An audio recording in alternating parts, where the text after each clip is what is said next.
Magandang araw po sa inyong lahat. At magbibigay na ako sa inyo ng pahayag tungkol sa kalagayan ni Saldico.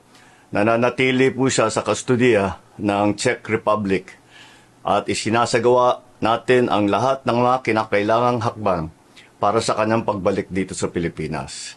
Inutusan ko ang Department of Justice kasama ang Department of Foreign Affairs na pangunahan ang pakikipag-ugnayan sa mga otoridad ng Czech Republic upang matiyak na maayos at naayon sa proseso ang lahat ng kinakailangan. Magpapadala rin ng high-level coordination team upang tutukan ito. Ang ganitong mga proseso ay may sinusunod na mga legal na hakbang sa pagitan ng mga bansa. Kaya't nangangailangan na sapat na panahon upang maisagawa ng tama. We will bring Saldico home and we will do so in accordance with the law. He will answer to the Filipino people.